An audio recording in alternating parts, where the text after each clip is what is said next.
that then? Welcome to the live. What do you want? Yep, we're all good. First garden live in over a week, I guess. About a week. Yeah, I didn't do any at the weekend. So maybe not quite a week, but first garden live in a while. Fucking lovely weather today. I've just put my gloves on just because I've been done my journal, done a bit of reading. I did it late today because I was up very early, started to do some work, kind of felt like shit a bit, had to go back to bed. Anyway, I'm back on it, so I'm doing it a bit later than usual, but I'll work late today as a result of it.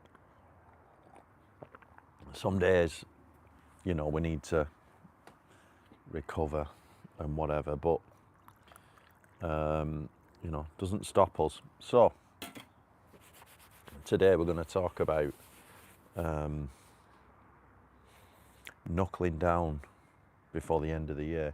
It's quite easy because we've got Christmas coming. It's quite easy to start thinking about the holiday, you know, the Christmas holidays and New Year and stuff, and putting things off. And it always reminds me, you know, I've said it a few times, you should never put things off. The right time is always now. And I always think if you are planning on making some big changes next year, you know, the old New Year's resolution thing, which doesn't work. In fact, the only New Year's resolution you should ever do is start journaling, you know, something like that. Start a good habit, journaling. If you think about going to the gym or starting a new martial art or starting to learn a new skill like piano or something, or learn a guitar or whatever, you ought to be starting that right away. You know, don't be putting things off until next year. Sounds pretty obvious. I think it's a serious point because we've got a month, you know, it's 2nd of December. You've got you've got a month there to get ahead rather than starting in January. And if I think back to this time last year, I was in exactly that mindset. That was the time when I was writing. I'd finished writing actually. I'd done that late summer. I finished all the writing for the journal. And it was print time, you know, publishing print time, that kind of thing. And I was doing that about now because I knew that come to the new year, I wanted to start selling them. But I didn't want to wait until January because there'd have been a huge, it'd have been fucking mid-year, you know. So I was on it,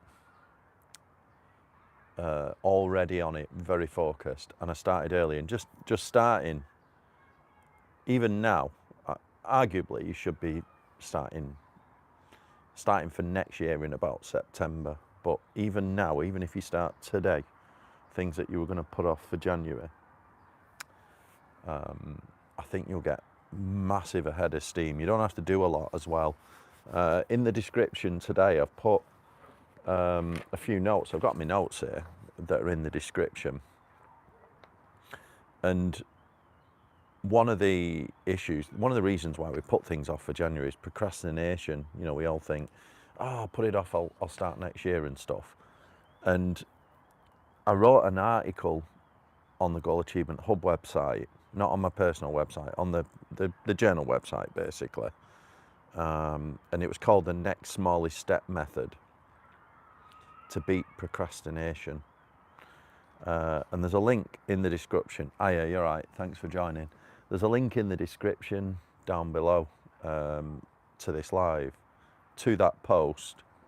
You can go and have a look at it, right? But in a nutshell, what we're talking about there is, you know, if you let's say you are planning on some big things next year and you're kind of putting them off until January, February, you're saying, let's just get Christmas and New Year out of the way and then I'll start. It is procrastination. So the next smallest step method is basically taking your massive goal that looks frightening and then shrinking it down which is quite, sounds quite obvious, shrinking it down to maybe a 10-minute piece of work, all the way down to something that will take you 10 minutes. And I would urge you to go and have a read of that post. But, it's like you've got this big goal, you're putting it off, and it's now near the end of the year, so you're probably going to put it off until the new year. No, I would start even preparing it now, doing small stuff.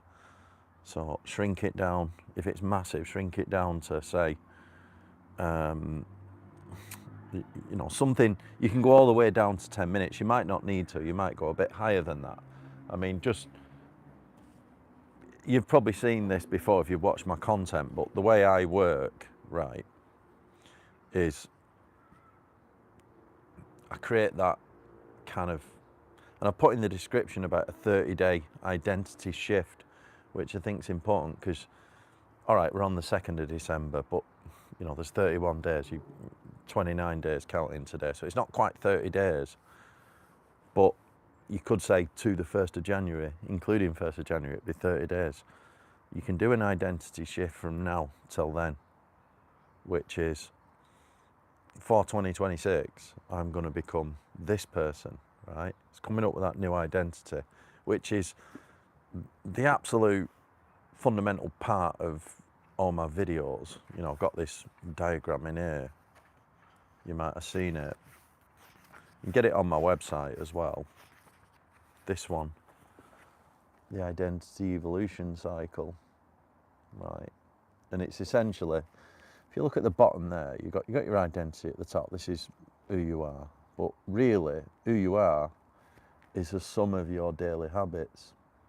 It's what you do on a day-to-day basis. So to do an identity shift, really, you need to sort of give yourself an identity, which is like a visualization. So next year, I'm going to be this person. I'm going to start this new job, or look for this new job, or kick off this new side hustle, or whatever you're going to do, right?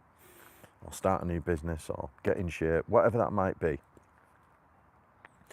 But then you need to choose some habits that are in alignment with that identity. So you could spend the rest of this month working on that identity shift. What habits can I change?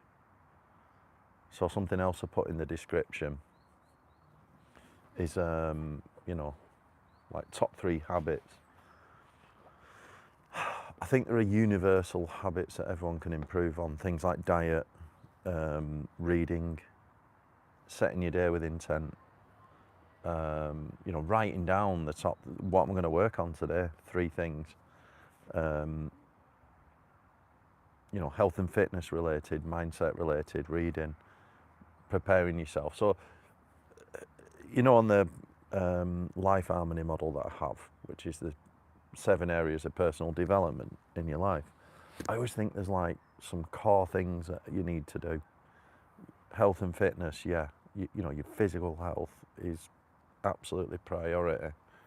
Your mindset, this is like identity shifting, you can work on it, right? And then like more, almost like, putting in systems to improve your productivity, right? So if we have a look at it, let's have a quick skip through. Emo gloves, yeah, they're cool, aren't they?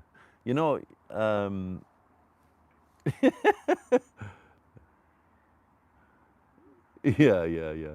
So this is just like, they're just gloves. Anyway, so you have a look there, life harmony model. You've got physical, mindset, spiritual, relationships, financial, occupation, and lifestyle. So the real big hitters in there are obviously like physical and mindset. Spirituality, I consider important, but it's very close to mindset. And then your occupational is really about becoming super productive in what you do.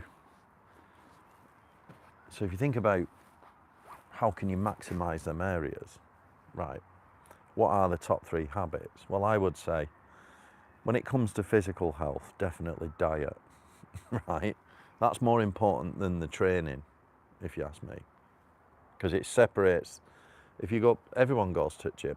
If you separate the people that get results from those that don't, it's usually in the diet, right? That's the difference. Diet, right? The other one is reading, educating yourself. That's good for mindset, right? Just reading every day. All the knowledge is contained in books. And then the third, so if we look at the top 3 habits, I would say diet, right? Absolutely tighten your diet up. Read every day. And then the third one, I would say, setting your day with intent, which is making you more productive. It's choosing what are the top 3 things I'm going to work on today and then doing them. What's your book called? Oh, this one. It's my journal, the Journal for Goal Achievement.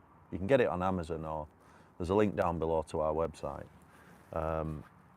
I know I always plug it, but it's generally a cheap product, right? Well, I say cheap, premium for a journal, but it's not like you're buying a coach. It's the reason why I did it is because coaching's expensive. I used a coach to get productive.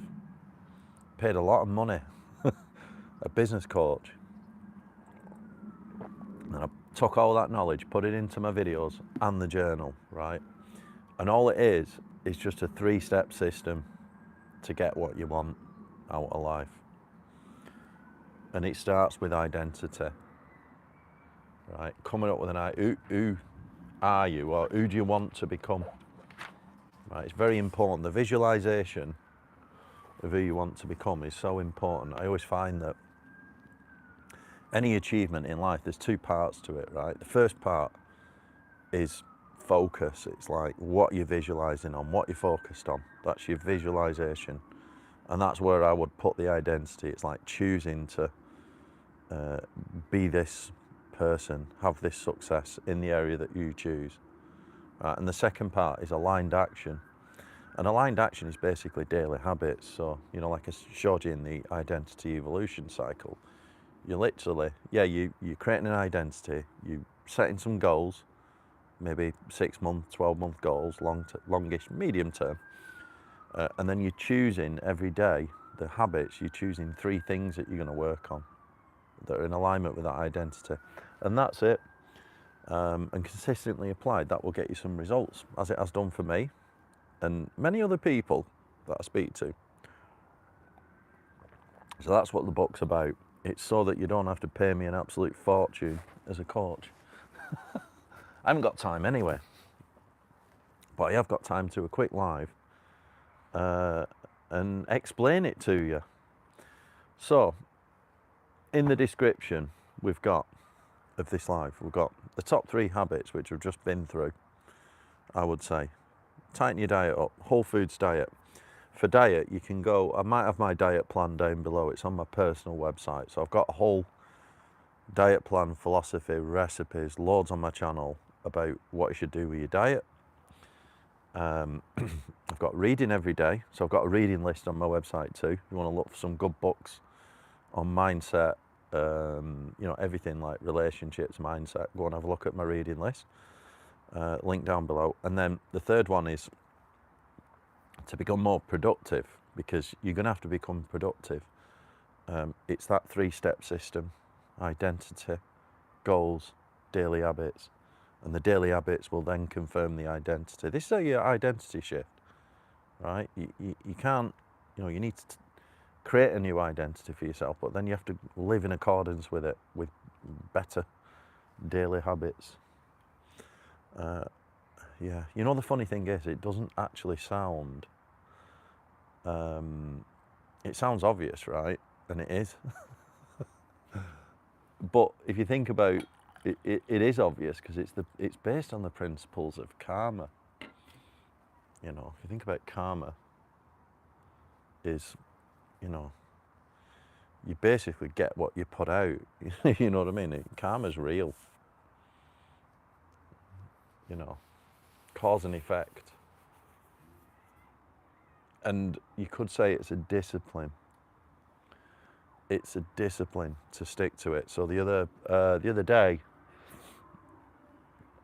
it was last week, I had to do a question and answers session on questions about, it was on social media, Instagram, did a little short reel, question and answer session about the journal. I might actually stick it on YouTube. It's only like less than 3 minutes. I might just chuck it on. And it was a question and answer session from the journal, and it was like, one of the first questions was asked to me was why people tend to give up on journaling or habits like that, or they can't stick to them. And I think I said it was like 2 parts. The first part was all about discipline. You've actually got to want to make the change. You know, quite often people set goals and things, and I don't think they really want it that much, which is why they don't follow through, or they procrastinate and I'll start January, this kind of thing. They mustn't want it that much, right? I know time can come in, time's a factor, which is why choosing 3 things a day is good for time management, because you're eating the frog, aren't you, on 3 things. You're not doing all the small stuff. But yeah, you've got to actually want to make the change, and most people don't. So there's a discipline element, and quite often you have to wait until things get really bad. I remember seeing a video maybe about 3 weeks ago, 4 weeks ago. It was Dave Ramsey, guy out in the States, and obviously Dave Ramsey's quite religious, you know, but he's got some good principles, and he did a video on time management, and I thought it was fucking brilliant. He basically put everything into, there's like a model, he put everything into like 4 corners. I think there was urgent and important, so you got the things that are like urgent and important, not urgent and important,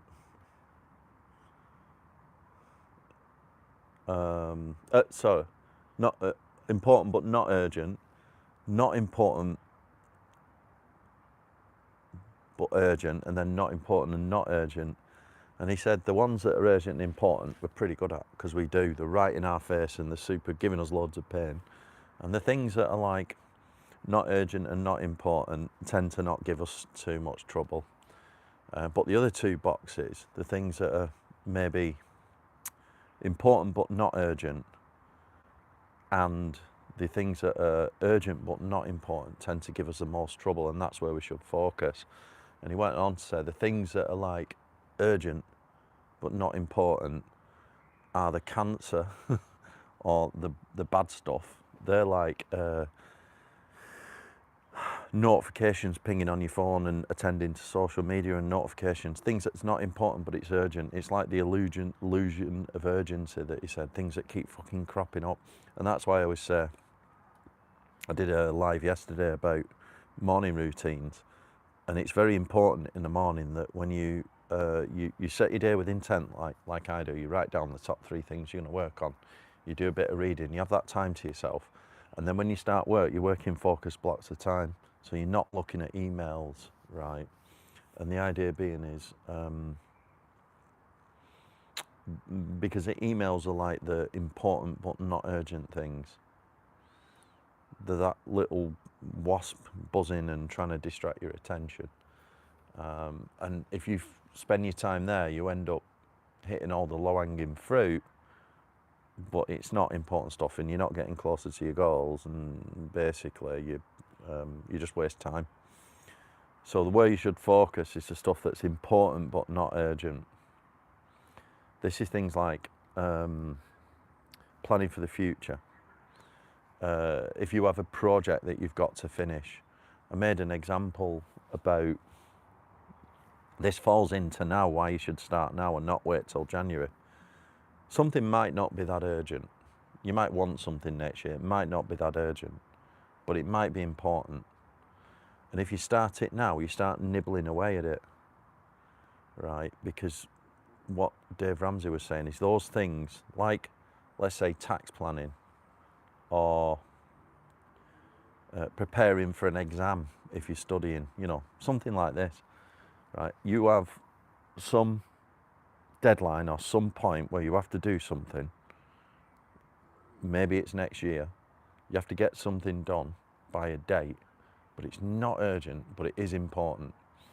If you leave it and you don't work on it, it will get to the point where that thing all of a sudden becomes important and urgent, and it becomes a real problem.